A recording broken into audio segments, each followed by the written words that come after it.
What up? This is Romy Mac. Welcome to 2 Cents, where we talk about any and everything and give our 2 cents. This is another opportunity for us to come and give you what we do here, me, Karoon Bay, and of course Sugar Booger, and anyone else that we have on the show. We haven't had anybody on the show in a minute, man. I gotta get going with that. More proactive. But without further ado, of course, bringing the man with the plan, the man of the hour, the man with the power, as they say. They call him Karoon Bay. What's up, big baby? How you doing, baby? Yeah, man. So, obviously we lost Papa Joe, man, this week. So rest in peace to the 50%. Child abuser.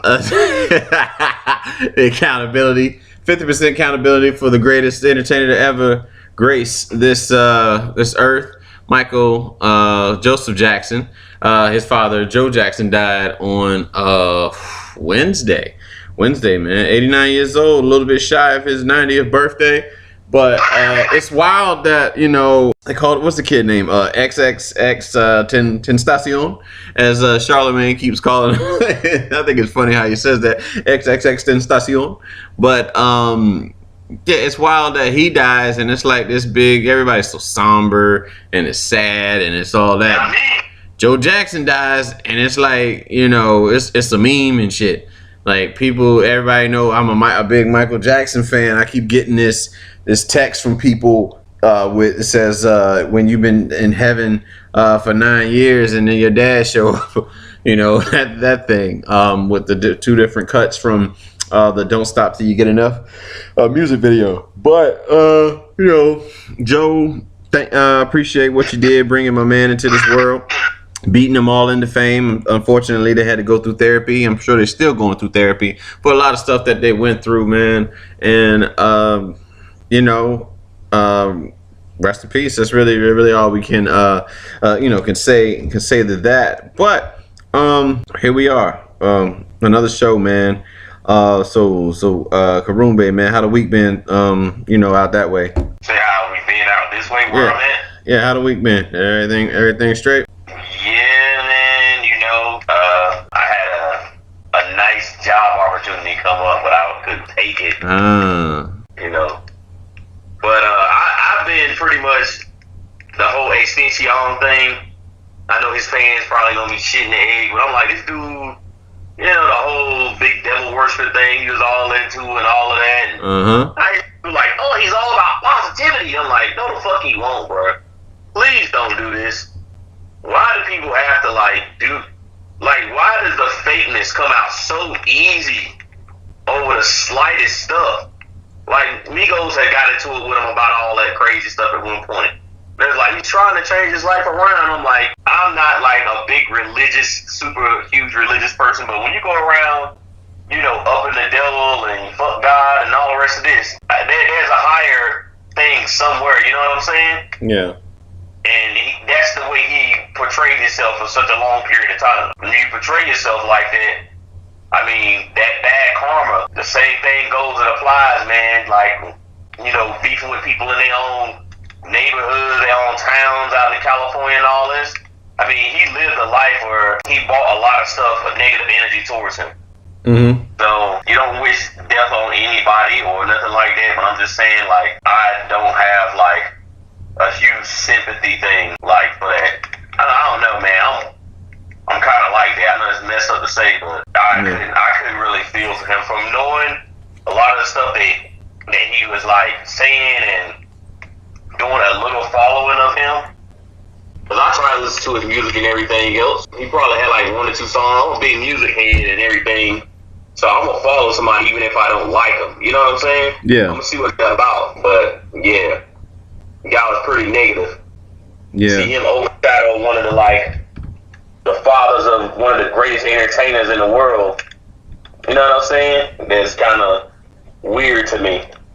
Yeah, that it just shows the society we live in, man. We're starting to become so desensitized to death. Like, people are falling off and like getting back to their lives like we're watching horror movies. You know what I'm saying? Like, how people die in horror movies and like they just keep They just keep running. They don't be traumatized or anything, and that's what happens. Well, you know what's crazy now? The best horror is stuff that's realistic. Yeah. Like when I watched, I didn't watch it. I watched the reviews of Hereditary. People gave it a bad rating, but some people did. But to me, that movie creepy as shit. Like hella creepy, because there's actual real shit that can happen. It dives in that secret society type shit, like badly, where they're willing to sacrifice a family. You know what I'm saying? For prosperity. And you know, people say that's what they do in Hollywood and everything else, is that they sacrifice people. And then a movie comes out and it's pretty much showing this shit. You know what I'm saying? Yeah. I don't know what they say. They trying to say it's about mental illness and all of this. That's just about sacrifices. They show how deviant people are for prosperity, man. But shouts out to Joe Jackson. He lived a long time though, man. 90. Somebody that, had a bad reputation of putting their hands on motherfucking Mike and then he was damn Tyson. Well, we don't. I don't know that family. Well, I know that Living Color made a lot of jokes about it when I was coming up. Yeah, I remember watching that movie when I was younger. That Jackson 5 movie. Yeah, Michael, Marlon, you're gonna get it. Who put it down the swimming pool? You're gonna get a beating. I'm damn man, Michael done play with them rats and shit. I was they got my boy like that. They got Mike. My sister be a big Mike fan. Yeah.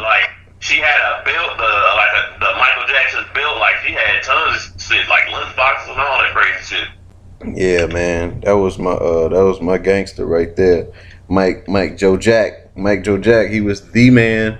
He is by far still the greatest entertainer. Fuck anybody talking about Beyonce better than him, and y'all can take that shit to the bank.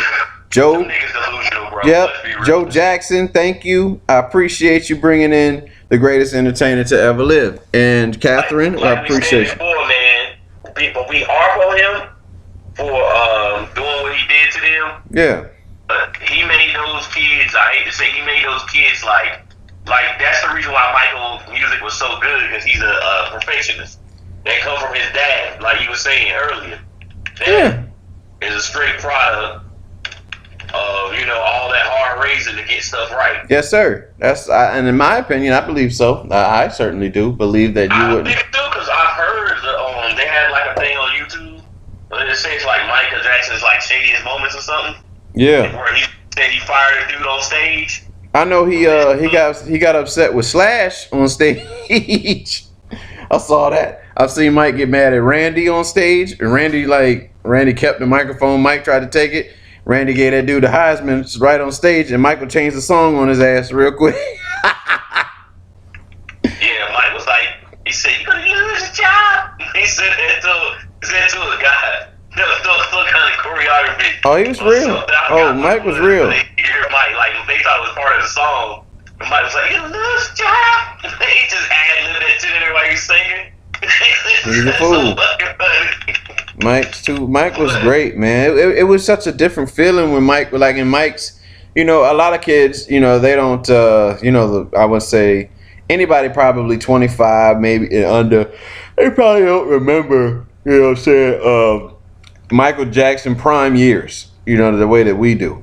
And, all I remember is his scandals and all that shit. We were coming up in a time frame where Dangerous was big. You know what I'm saying?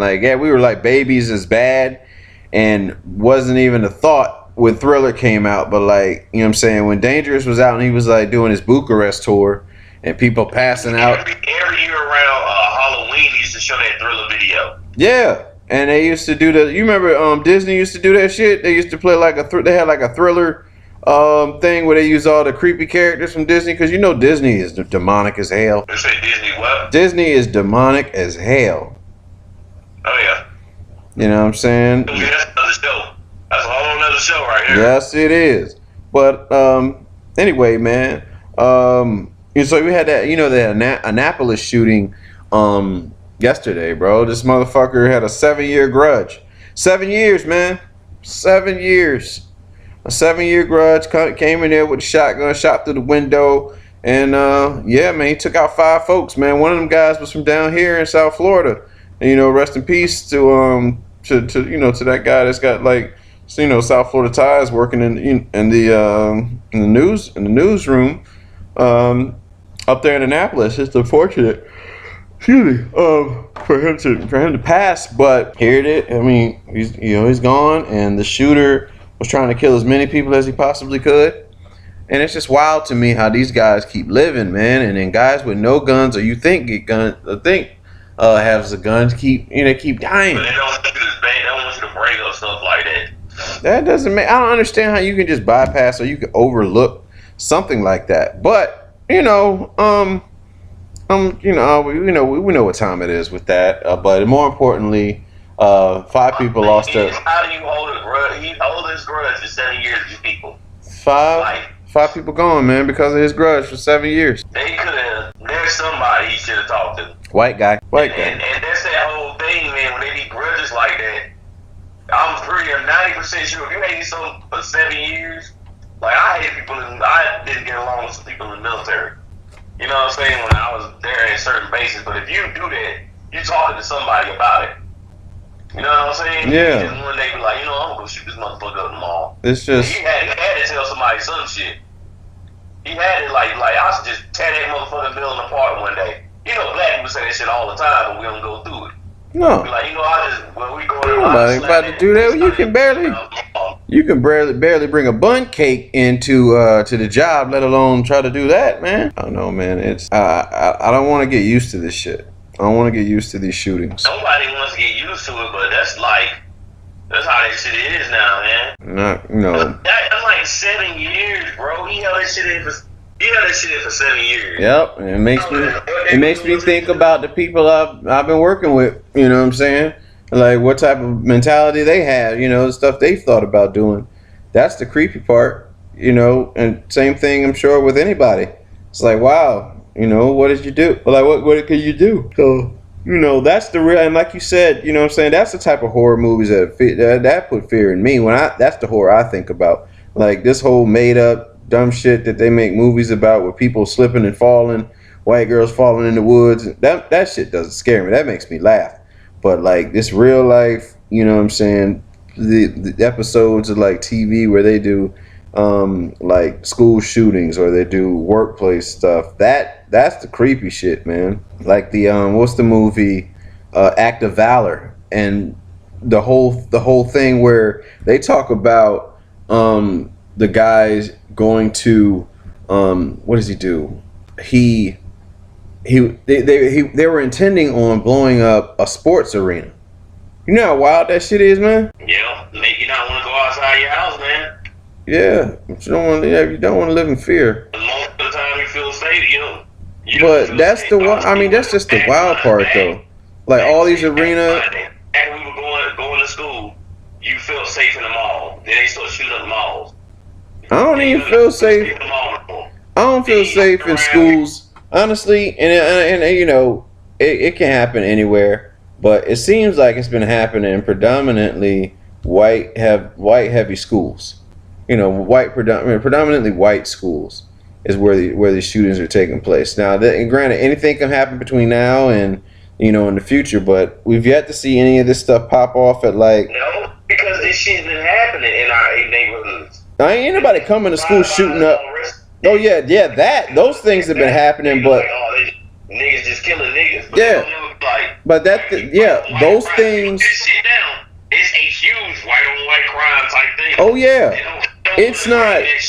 Yeah, those shootings.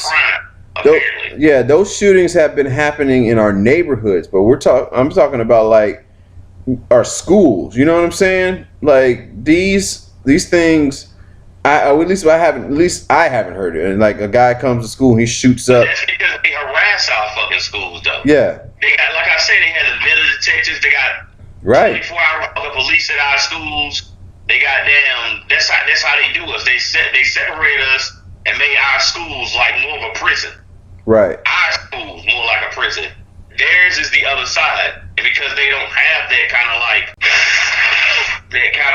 of policing throughout their schools, they're free to do anything. You think about those schools we've gone to, you can't even wear a colored fucking hat without the police arresting you. Yeah. They're like, oh, that hat got red on it, that's a gang sign, you you need to go to detention or we suspending you. That's pretty much how it's been. These motherfuckers can come to school with I hate nigga shirts on, and it's hilarious and funny, and then they wonder why some shit happened later on down the road. I'm gonna shoot the school up shirts and all this crazy shit. Yeah, these are unfortunate situations that are happening, and we I don't know, man. I don't know how you can. I really don't know how you can stop these things from happening. To be honest, I mean, everybody wants to point the blame when the shooting happens, but how can you really? I mean, the gun was purchased legally that the man used to carry out this senseless violence. So it don't matter what kind of stipulation you use, basically. You know what I'm saying? So like that's what I'm saying. Like again, I'm not a gun owner, unfortunately, at least not yet. So I don't, I don't know the ins and outs of laws and stuff that you have to follow. But I will say, man, it's rough. It's rough out here, and they want to give guns to our teachers. I don't really think that's a good idea because a teacher couldn't just as much lose their shit as much as anybody else can, and do what they do. But y'all need to get out of the country. I'm telling y'all right now. Yeah. Where is advice? I wonder if this is Babylon. That they say in the Bible and stuff. Are we living in the city of Babylon? So. If not, it's pretty close, ain't it? Yeah. Well, move on to something else. Another sensitive topic with the word sensitive in it, man. I want to discuss male sensitivity.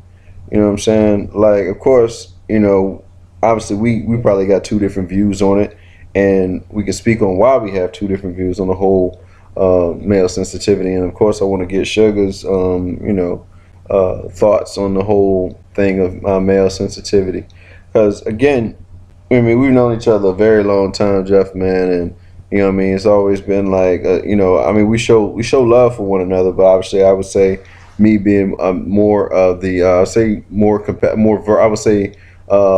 vocal about the expressing themselves. You know what I'm saying? Commonly, it's just like just the way we've been. Just I guess really just what we brought up. I guess for me, I'm more expressive about my feelings because I was at a point in my life where I didn't show shit. You know what I'm saying? Like I didn't express how I felt for anybody, and I don't know. I just hit like a mark in my life where I was separated from everything that I loved, and I it could have been it for me, and I wouldn't have said anything to them. So I like to, I guess, express that to the individuals that I do care for, and in the event that anything happens to me, they know how I felt about them. Of course, how I feel about my Karumbe family. You know what I mean? The Bird family. You know what I'm saying? Thomas the Train and his family, all of them. It's just like a sense of love that you have for that, and like in relationships, a lot of times when the individual, the woman, for instance, is not used to a certain type of affection that way, where the guy has been very expressive, it can come off as like you're being, I want to say overly sensitive to them at some point in time. And in some cases you very well might be a little bit extra. You know what I'm saying? A little bit extra in as far as how you are expressing yourself. But you got to look at it as like, it's just the type of love. It's just somebody the way that, that you could bring that out of someone. Because like for me, there's only one that can get me to, I'll say, well, if I open up to you and I'm just like extremely, what I'm saying, expressive and showing emotion and all that shit, that means I've really let you in, because I don't do that. You know what I'm saying? It's not like everybody doesn't get that treatment. You know what I'm saying? There's like a certain select few that you let in for that, and you don't want anybody to take advantage of that or not appreciate the fact that you do so. And then in a lot of cases, you're not able to do it all the time because it's also perceived as a sign of weakness for whatever reason to some people. And we have to be mindful of that. At the same time, you got to show that you do love. You know what I'm saying? And I don't know, man.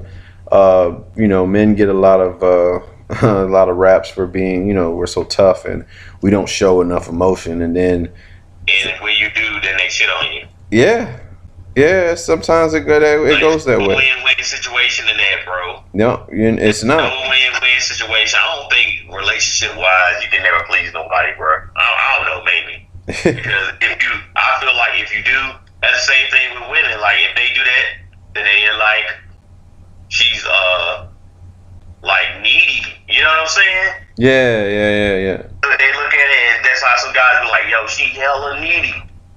But that's just how she loves, man. And you gotta take the good with the bad when it comes to that, man. When somebody loves you, because they can easily not.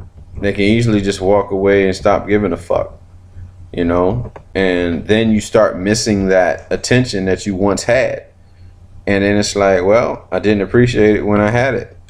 But I don't know, man. Yeah, we're never satisfied. I'm with you on that one. We are never satisfied. What I really think a lot of that is based on is the part of you try to find a relationship where it's 50-50. But I think a lot of that is based on like what side of the coin you think you're on. You know what I'm saying? Yeah. Yeah, a lot of the times it goes to like you might be the one that gives more than most people in a relationship. You on that side of the coin, and the other person seems like they don't care. You know what I'm saying? And then you go to another relationship, and you're on the opposite side of the coin. You know what I'm saying? Yeah. Like where you're not giving that all, and the other person is. You know? Yeah. I think it's just like a person-to-person basis, and the what people try to find is like at least that 50-50 or 49-50 at least. You know what I'm saying? Yes, sir. When it feel comfortable, that's the whole situation. Yeah. Because I noticed it, man. Like when I was out there, I'm like, I always felt like I'm either on one side of the coin or the other side of the coin. You know? Yeah. Either like trying to, you're giving out too much emotion, which later on dulls you, and when it dulls you, you move on. And you know what I'm saying? In the next relationship, you don't show it. Yeah. Harder. You solid. You make yourself harder. You're like, look, I done gave it, and now I'm just like, fuck it. And then they say you don't want to be that way. You know what I'm saying? But me, for myself, I'm like, man, I'd rather stay that way. Eventually, it all. Eventually, you're gonna choose a side. Eventually. Yeah. Eventually, it all comes to a head. And you decide whether or not you want to stay that way, or if you want to, or if you want to do right. We finally got the bug in. The wife on the scene. She walking around like a fucking zombie. Yeah. Well, there's there's so much can be said on that, man. But we'll probably come back to that when the missus is there. But I want to talk about, like, obviously we're in the summer now, man, and talk about some childhood summertime like memory. I guess like summertime foods. Like for me, you know what I'm saying, those freezer pops that used to like be divided. They look like they're, I don't know, like handlebars or something like that. And used to cut them joints. They were they like in the plastic. I know what you're talking about. Yeah. Them joints, of course, like. I'm gonna be 100% with you, man. To me, it seemed like I did the most shit I should never do in the summer. I always seem to do the worst, like in school, like that extra time on my hands when I was younger, always seemed to get my black ass in trouble. Yeah. Cause I don't know why. like my summer, I know you're saying like stuff we did when we were younger, but summer camp. Yeah. You meet new people and shit. Yeah. I remember my granddad and my grandma. We went to like Myrtle Beach, whatever that place is. It's about South Carolina, whatever the motherfucker place is. Yeah. All the way from North Carolina was a trip. Me and my cousin went out there and we didn't get back on the bus. So we were stuck in North Carolina and our parents had to South Carolina. Our parents had to drive all the way out there to get us all that gas. Yo, I got torched. It seemed like I was always summertime. I was jumping from couch to couch and landed on my mom's glass table and bust the whole glass table apart. Trying to do WWE moves. Yeah. Like, I worst spankings in the summer, bro. Because I was always doing something. Oh, you talking about that summer? Like that summers to me was like until I got older and I was like, you know what? During the first part of the summer, I'm gonna start studying for my next class, and then I'll look at it from there. You know, I had to find something to do with my time because I stayed in trouble in the summertime. You talking about good summer memories? Yeah. There she is. There she go. She's got a hellacious ass last weekend. That's summer vacation. Yeah. I mean, summer vacation for me growing up from like age 11 until I graduated was trying to sneak little girls in my mom's house. Or me going to theirs. And, huh? I said, that's how you feel. You supposed to sneak into their house. Yeah, well, I ain't get caught. I never got caught. I never got caught with. I used to bring girls in. I never got caught sneaking girls in the house. Never. Never. Got caught by my parents. Me and my sister. I used to sneak in their house. Y'all backwards. No, man. I remember I had I snuck into this girl's house, right?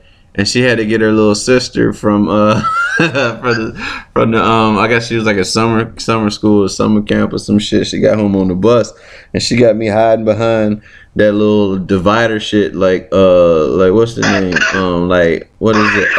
Elvin and Sandra used to have in the house on the Cosby Show at their ragged ass apartment, that little thing that would like separate the room up. She had me hiding behind that shit, man. That was like, it was wild. She came pick me up. Cause I ain't had no. Did I have a license? I don't know if I had a license, but yeah, she came pick me up.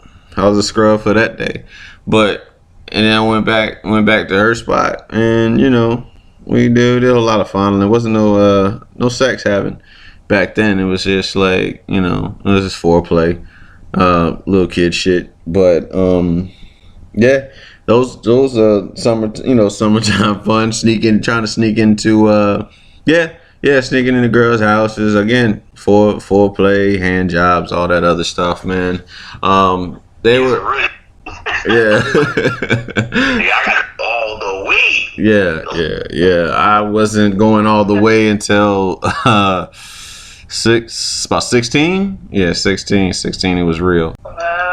Oh, you talking about then? I'm talking about, okay, I see what you're saying. Yeah, 16, that's when it was going. I mean, I was about 16 when this stuff was happening, but. I had great summer memories. Nothing like that y'all were doing.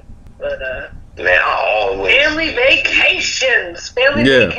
Well, I mean, we would go to Ocean City every summer. I remember I was in Ocean City, and I saw a girl that I went to high school. I was going to high school with, and yeah, we met up in like this.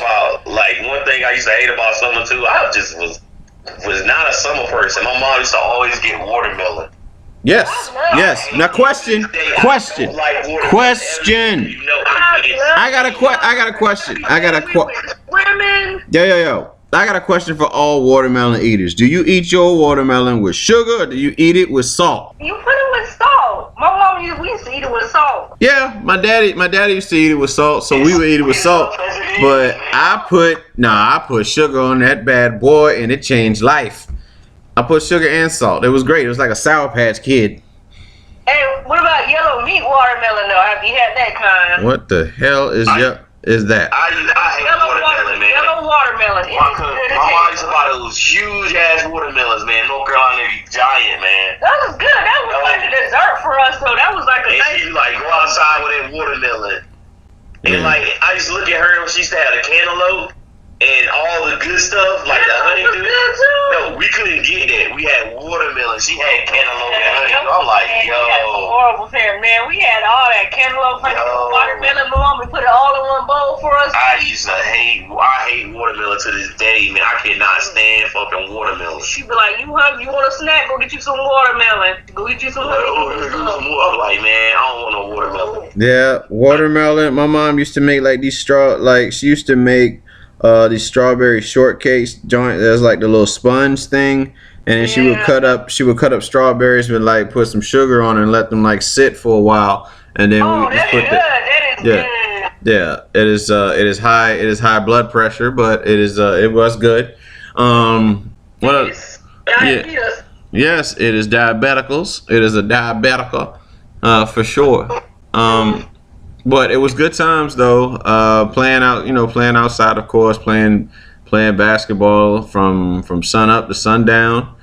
Mortal Kombat competition. Yeah. We had We need to do that. I was a gaming man. We had Mortal Kombat and what's the other one we used to play? in the house. We used to have GoldenEye tournaments in my house, man. Straight Yeah. down. It was one guy. One guy used to It have. was like 30 days. We took road trips from like California all the way to New York. Yeah. And we would just do like a little sightseeing here and there. Visiting friends and family, sleeping on couches, sleeping on the side of the road in the car. Yeah. My parents didn't believe in hotels, so it was very rare that we got a hotel to stay in. We slept either in the car or somebody's house. Yeah. Well, it was good. Summer times growing up in VA was real fun, man. What else we do? I would always go to All my. I remember is me getting my ass whooped because I was so damn bad during the summer, man. Yeah, I would go to my grandma's house during the summer, and when I tell you, I mean, I've talked about it before on here, but I ate, for the whole summer, I ate hot dogs and ramen, like a college kid, the entire summer, like chicken flavored, like the same. It's like a big ass box of like 60 chicken flavored noodles, and we ran through them joints, man.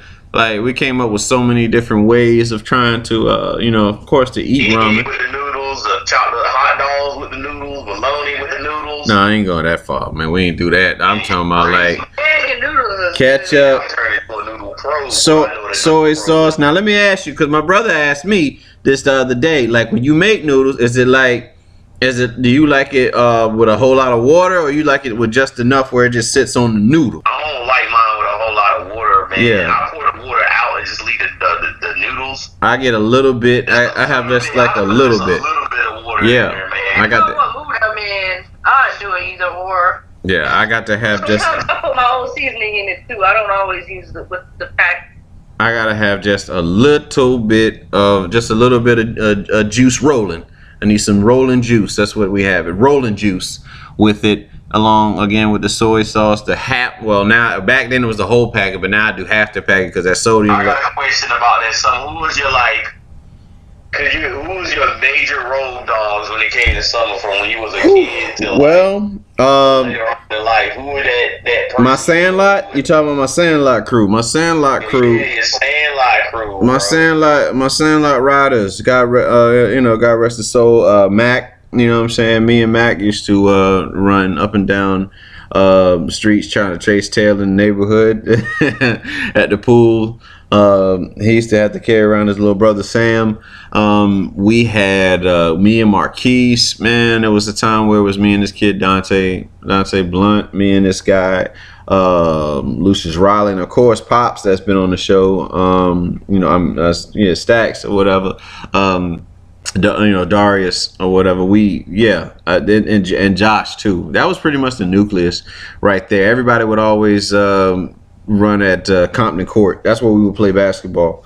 Right there. That's where Darius lived. Darius lived in in Scottsville. Yeah, he lived in Scottsville, and we would all just come over there. Everybody from like those who play basketball, then the girls trying to see, like the cute boys and whatnot. They would all mingle in Compton Court. I saw my first game of hide and go get it over there. And that was interesting because I had to be home by the time the lights turn on, and they want to play when the lights go out. So I had to try to get a request, of an extension to stay out till like a certain time. But yeah, it was it was good times, man. They were really good times. My summer's kind of summer for me is being a military brat. If that meant everybody was moving away, so you had to like find a whole bunch of new crew to hang out with. You never really had like the same people, and then it was always like new folks you just met or some shit like that. Yeah. Never nobody you grew up with really. Man, I used to roll with some savages, man. When I was younger, it'd be like me, JJ, Javon. The high school. high school, Wait. high school. I had a different team. Yeah, When I got my team in middle school, and my middle school team was different than when I was younger, man. The people the people I used to roll with, I look at them now, I was like, yeah, these dudes some wild motherfuckers. yeah, my high school, Wow. I always had a different crew. the ones in high school I used to rock with used to be me, Rashad, this cat named Jermaine, and Joe, Elgin, Rodney, I think Carlos, yeah, cause yeah, that crew was good, man. That we had a lot of fun. Me and Rashad would always go up to the movie theater, try to rap the girls. And he's a married man now and a successful businessman, helping others, start their business. Shout out to, the Rebel Society. Yeah, I mean, I'm trying to get everything off the ground for us as well. But it's just wild to look back at your life and be like, man, I used to do that. We used to do these things, and we used to listen to. I'll never forget the first time I heard that song by Jay off of his Blueprint 2 album, ROC, Head Number One Click. And if we represent us, throw them diamonds up. Yeah. Like Rashad played that. JJ, I used to hang out with. He used to always tell this girl, Jasmine, because she used to hang out with her. She's a little bad one. Yeah. He's always tell her. And my older sister Angie was like, used to catch him. He was always saying nasty stuff. He was like, telling her, can he put his hot dog in the buns and everything else? Oh yeah. It's just so funny, man. Think about how like vulgar this kid was at this point. And my older sister was always like, get your little nasty ass away from her. Yeah. He's just doing some outlandish shit, man. I was like, what in the world? Yeah. So so that was Nasty. oh well. It's a new one. But now that we got Suge back, Suge, so we was talking about male sensitivity. So I want to hear from your perspective as a woman, as far as like, how do you feel about a man that I would say a man that shows emotion versus the man that doesn't, and so like, is there like a balance that you would want from your man? I mean, I like a guy that would show emotion, not too much emotion, like just crying about everything, I guess, kind of like how us women are. But I think showing emotion is not a bad thing. Yeah, it is. And no, it's not. A lot of people see it as weak. It's not showing that you're weak. You human, I think it's an okay thing. But too much. There's a fine line between them. There's too much emotion. That goes for both male and female. But yeah, I think that's. I don't see a problem with it. It's a very vague answer. What do you mean a vague answer? It's super open. Yeah, are you on the fence? Yeah, you on some? You doing like Cam Newton with the whole with this taking a knee thing? You're on the fence about it. So, are you for it? Are you against it? Do you want Jeff to show emotion? Do you not want him to show emotion? I would like for him to show emotion, just not too much of it. Don't be crying about everything. I don't know how to put it. She say I'm insensitive, yo. You are hella insensitive. But I'm not even gonna get on her. I mean, let me give an example. Growing up, I never saw my father show any type of emotion whatsoever. That's not nothing. supposed to be. But I finally did, and it was this is crazy, So not crazy, but I don't want to say it was crazy, but the very first time that he actually showed any type of emotion was when my mom passed away, and it was for just maybe a brief moment or whatever. But it kind of shocked me in a way because I had never, you just never know how some people are.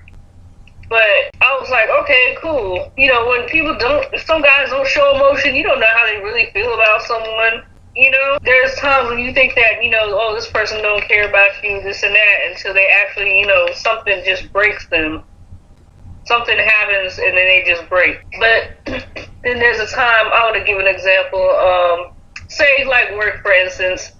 say for example, you supervise somebody, you counsel them, a male, and he gets upset because you getting his shit about something, and then all of a sudden he's getting his damn feelings, and you're like, what the hell is wrong with you? Like, all I did was this. You know, you crying about something that don't even make any sense. Now you want to go to, you know what I mean? Like, you like, for real? I just told you was fucking up, and then you go cry about it? Like, really? Yeah. Well. But, you know, yeah, I guess you could say I'm on the fence, I guess. But there's a time when there's too much emotion that is unnecessary. She won't want to. Like I said, that's both male and female. Ebony won't. She won't damn. She won't. What more do you want from me? I'm serious. I've cried over stupid shit. Like one time, I had accidentally. It was my first when I had Phoenix. We were just getting ready to go to the airport, and it was her first time on the plane. And my mom was helping me pack bottles of milk, and I guess I didn't mean to lash out at her, but one of us accidentally screwed the caps on wrong, so milk spilled in the pouch. And I just had like a breakdown right there. I was like, what? You know, I was pissed. I just started crying. It was freaking milk. Crying over spilled milk? Really? So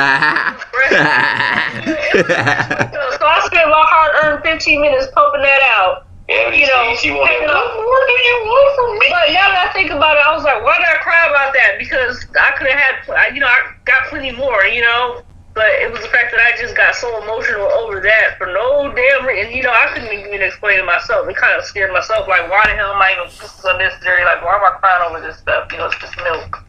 Yeah. But, you know, I had a breakdown for some odd reason. Still can't, you know, cry over spilled milk.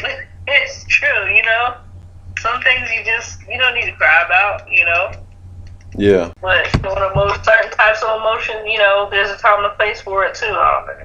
As well, you know. Okay. Well, I plan on being the world's first supervillain, so I don't need to show emotion. Yeah. It's self-anger. I mean, there's a time, you know, like the last, I think, what was it, when we had the baby. I mean, when they were telling us all this stuff, and Phoenix was in the room with us, that was not, you know, we had to hold it together, because, you know, you can't, sometimes you just don't, you're not going to do that in front of your kid, you know, you don't want to. So, yeah, you can show emotion, but there's a time and a place for it too as well. Yeah. So like that particular moment, I couldn't show much emotion because she was in the room. I didn't want to worry my kids, so I kind of try to downplay everything, you know. Understood. So, well, we'll move on. Well, yeah, we'll move on from that. Just wanted to get your, your thoughts on the whole male sensitivity thing. But we'll talk about. Well, I guess we'll close the show on Damon Dash confronting Lee Daniels about that $2 million he loaned him. Hey man, give me my money, man. You wrong by me. You don't. You could have had my money. That shit's hilarious, man. That's wild. And I mean, he got the money for it. He got the money to it, and he said he's going to pay him. So that's just. He should have been paid him though. It's been how many years? Yeah. It's been a lot. It's been a lot of years, and Lee Daniels had a few projects come. What's the thing? Empire is definitely bringing in a lot of money. So yeah, you definitely should have paid him. If you had to pay him in increments, you got to pay him. Get to him. Yeah, that's what's wrong with supposedly business people. Borrowing money from folks, don't want to pay them back, and that's crazy. All these people get shot up and stuff, and these entertainers and stuff and producers, they borrowing from each other and stuff, don't want to give money back. That's crazy though. He shouldn't even have to. He shouldn't even have to, but he's just seen him as like. He probably was farming somebody he ain't need to pay back. But no, that's not a good business move. That's not a good business move whatsoever. Unprofessional.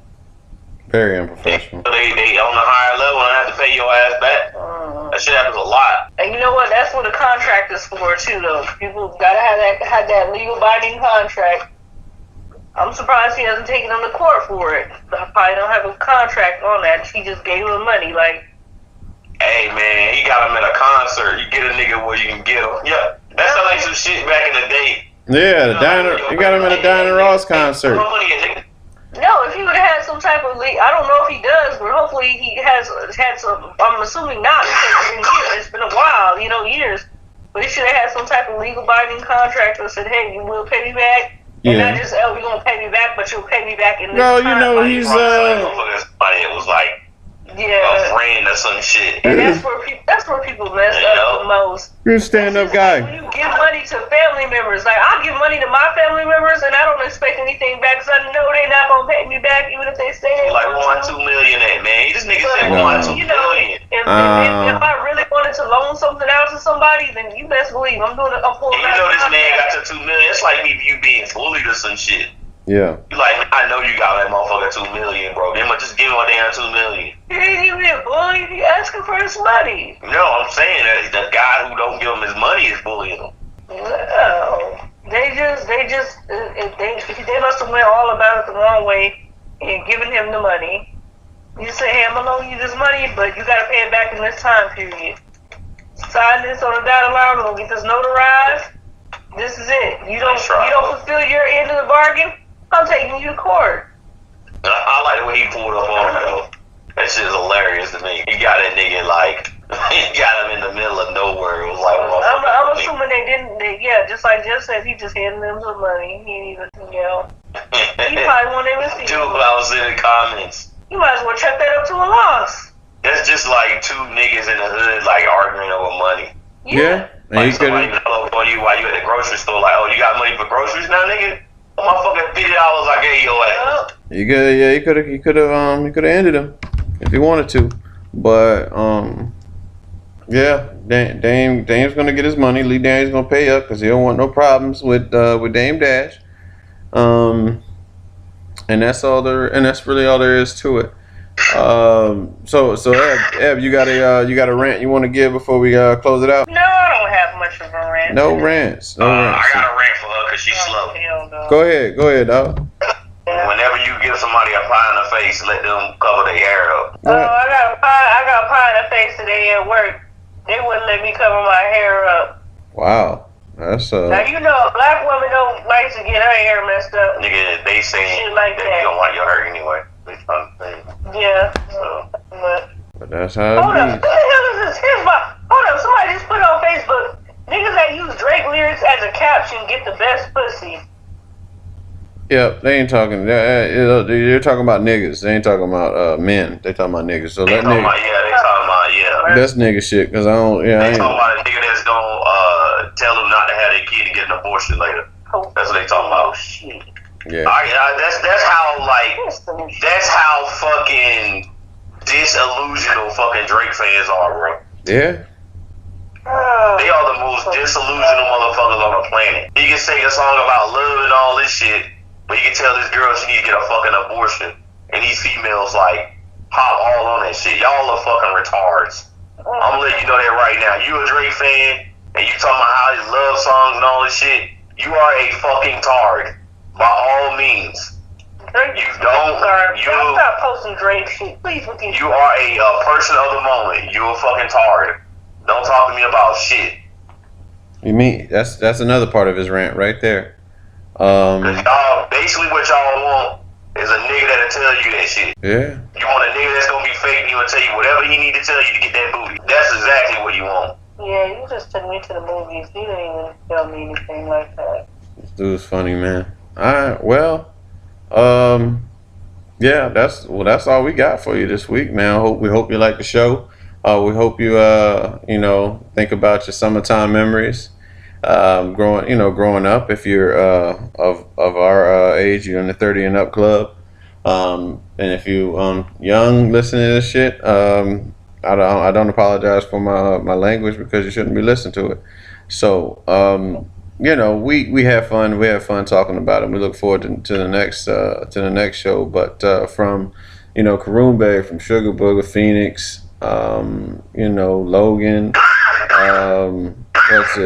What's the dog? From Jeff Coffin. We out. And Romy Mac. We out. Peace.